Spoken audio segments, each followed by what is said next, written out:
Бәріне сәлем достар. Бүгін мен сіздерге өте дәмді баклажанды дайындаудың жолын көрсететін боламын.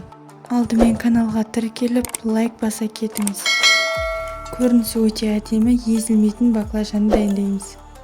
Бізге қажетті заттарды дәл видеодағыдай етіп турап аламыз. Алдымен чеснокты үлкен қылып турап аламыз.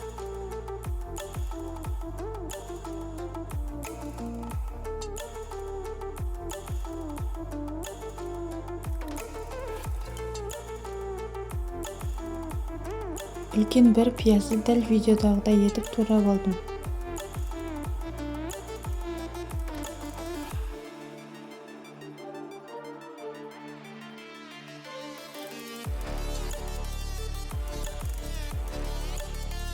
Сәбізді дәл палауға турағандай етіп тураймыз.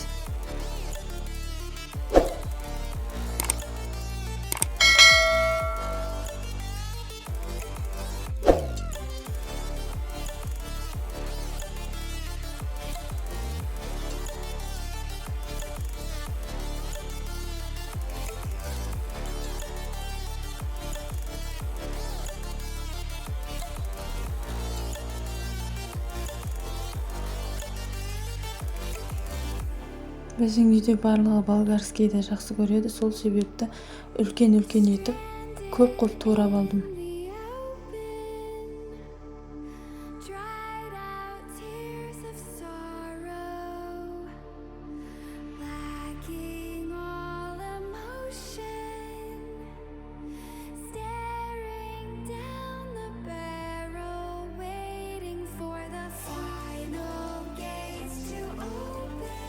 Баклажанды жуып тазалап, үлкен бөліктерге бөлдім.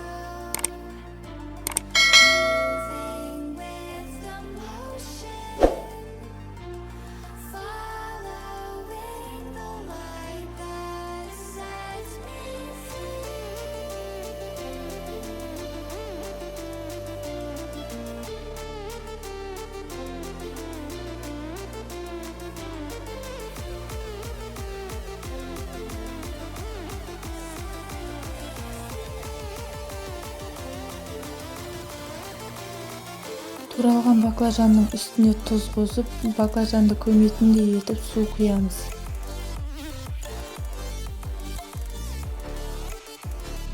Ендігі кезекте картошканы тураймыз.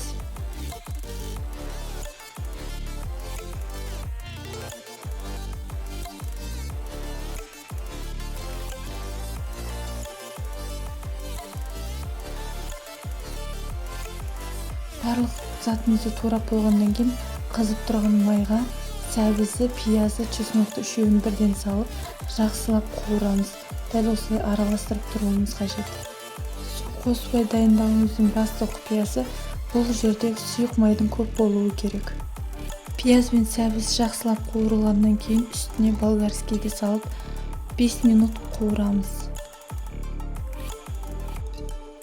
Оның үстіне осы кезде бір қасық томат қосып жібердім. Егер сіздерде помидор болып жатса, бір кесе помидор қоссаңыздар болады. Болгарскийді көп қуырған жоқпын, оның үстіне картошканы бірден салып жібердім.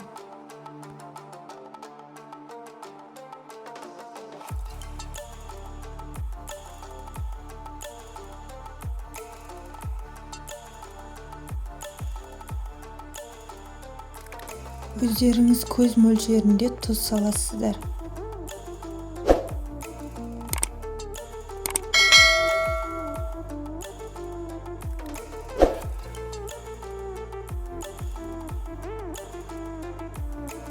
Астын төмендетіп, жақсылап араластырып, өздеріңіз қалағандай етіп, ащы бұрыш қосуға болады.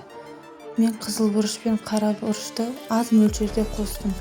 Шамамен жарты шай қасық көлемінде.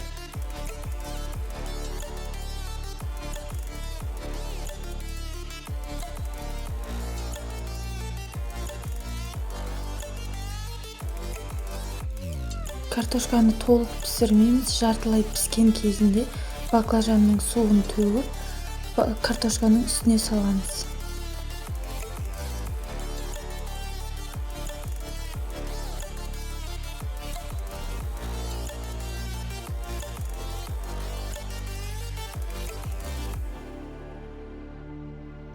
міндетті түрде қақпағын жауып, астын төмен қойып, өз буына пісіретін боламыз. Dried out tears of sorrow, lacking all emotion,